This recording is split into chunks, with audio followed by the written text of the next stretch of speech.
I still remember that evening, the way the light bled through the curtains like wounded amber.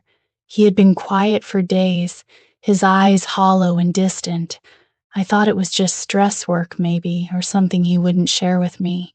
But that night, as I stood in the doorway of our bedroom, I saw him staring at the mirror with an expression I couldn't name. His hand trembled as he reached into his pocket. I called his name softly, but he didn't turn. The silence stretched, thick and suffocating, until a single sound broke it, a low, guttural whisper I still hear in my dreams. "I'm sorry." Then everything went wrong. The glass shattered, and I screamed. I didn't understand what I was seeing until the red spread across the floor like a terrible flower. He was gone, but the weight of that moment remained, pressing against my chest, making it hard to breathe. I wanted to run, but my feet were rooted to the ground. The air smelled of iron and regret. That was the night my world ended, and a new, darker one began. I became a ghost in my own life, haunted by a man I thought I knew. The questions started then, and they've never stopped, even as the years have crawled by like wounded animals. Why? What did he see in that mirror? What did he whisper to himself before the silence swallowed him whole? And why do I still feel his presence cold and watching? In every shadow of this house, in the weeks that followed, I never spoke of what I saw. Not to the police, not to his family, not to anyone. Because what could I say? That he looked into the mirror and saw something behind his own reflection. That his lips moved in a conversation with a presence I couldn't sense. They would have called me mad. But I know what I saw. I know the truth that hides beneath the surface of things. I started sleeping with the lights on, but even brightness couldn't chase away the chill that settled into my bones. Every creak of the house, every whisper of the wind felt like his fingers brushing against my skin. I would catch glimpses of movement in my peripheral vision, just shadows, just tricks of the light, but my heart knew better. He was still here, and he was not alone. Then came the nightmares, not the usual kind that fade with the morning sun, but vivid, waking visions that blurred the line between sleep and reality. I would see him standing at the foot of the bed, his form flickering like a forgotten television channel. His mouth would open, but instead of words, a black smoke poured out, thick and oily, filling the room until I couldn't breathe. I would wake up gasping, covered in sweat, the taste of copper on my tongue. The mirror in the bedroom, the same mirror that witnessed his final act, I had covered it with a sheet. But one night, I found the sheet crumpled on the floor, and the glass was clear and waiting. I didn't dare look into it.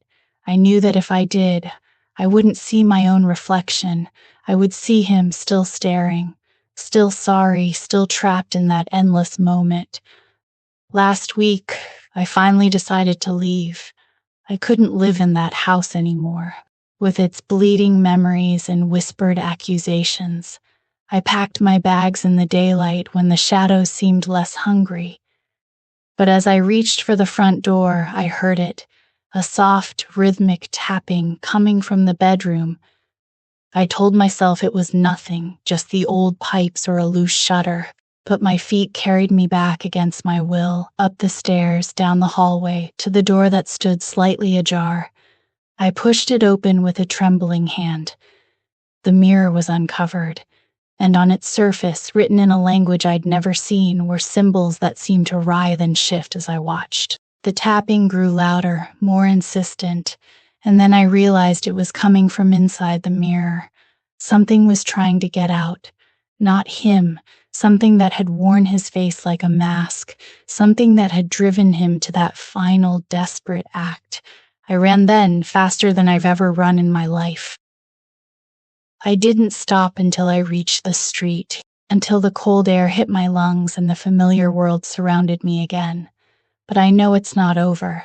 I can still feel its gaze, even now, watching from somewhere just beyond the glass. And I know that one day it will find a new face to wear. The days after were a blur of police and paperwork, of hushed voices and pitying glances. They called it a suicide, but that word felt too neat, too clinical for the chaos he left behind. I remember sitting in the living room wrapped in a blanket that still smelled of him while detectives asked questions I couldn't answer. Did he have a history of depression? Did he mention any threats?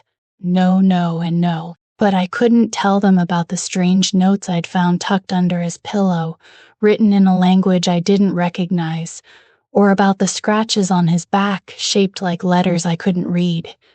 I locked those secrets away, deep in the pit of my stomach where they ate at me like acid.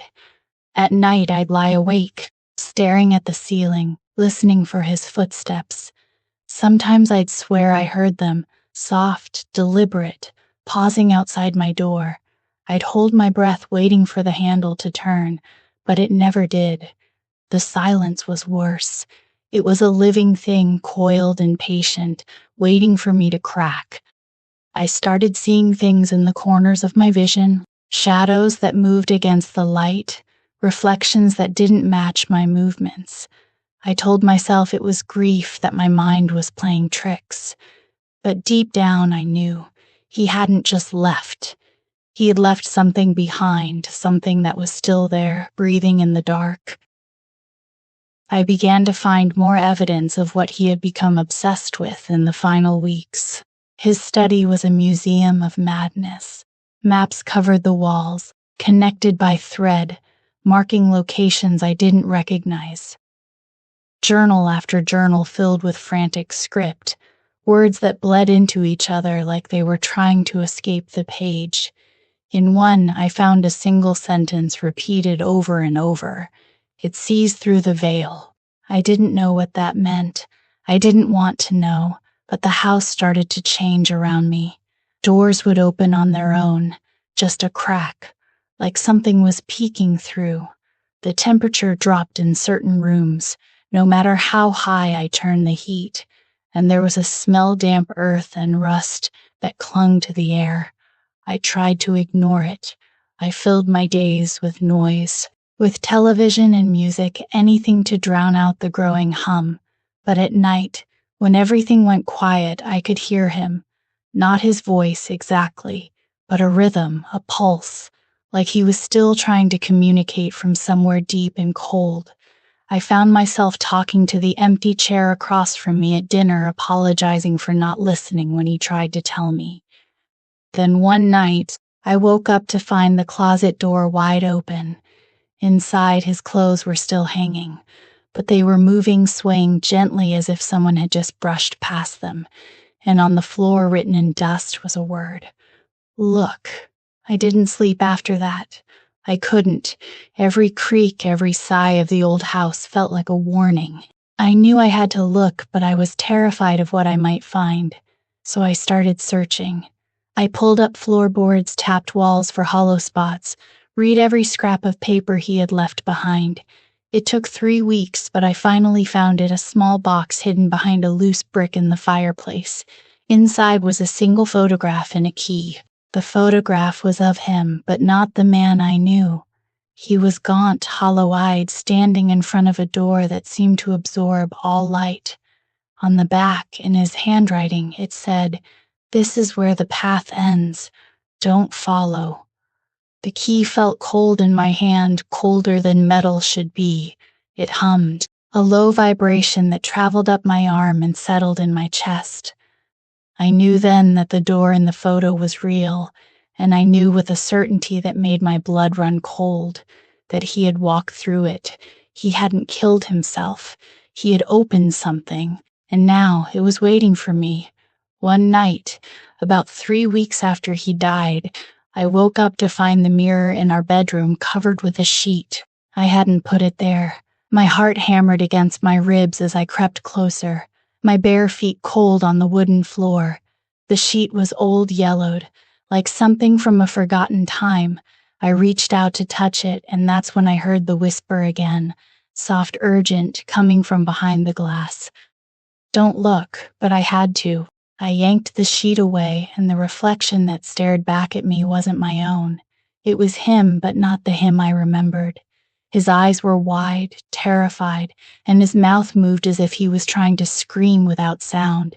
His hands pressed against the glass from the other side, leaving smudges that materialized in the air. I stumbled back. My breath caught in my throat. The image flickered, then vanished, leaving only my own pale, trembling face. I didn't sleep that night. I sat in the corner, knees pulled to my chest, watching the mirror, and I felt him watching back. The next morning, I called a priest. He brought holy water and incense and chanted prayers I didn't understand. He said the house was clean, but I saw the doubt in his eyes. He was afraid, too. That's when I knew the truth. Whatever happened to him wasn't over. It was just beginning now. Months later, I've learned to live with the shadows. I've covered every mirror in the house with black cloth, and I walk through the rooms with my head down, avoiding my own reflection. But I can still feel him, his cold touch on my shoulder when I'm alone, his breath on my neck when I close my eyes. Last week, I found a photograph of us, taken a year before he died. In it, he's smiling, his arm wrapped around me, his eyes bright with life. But when I looked closer, I saw something in the background, a blurred shape, a face pressed against the window behind us. It had no features, just a smooth, pale surface where eyes should be. I dropped the picture and it shattered, the glass cutting my fingers. The blood dripped onto the floor, and for a moment I thought I heard him laugh. Not a happy laugh, but a hollow, broken sound that echoed through the empty house. I'm not afraid of him anymore. I'm afraid of what he saw, what he became, and what might be waiting for me when I finally look into a mirror and see not myself, but the same dark, hungry thing that took him, because I know now he didn't choose death. It chose him, and it's patient.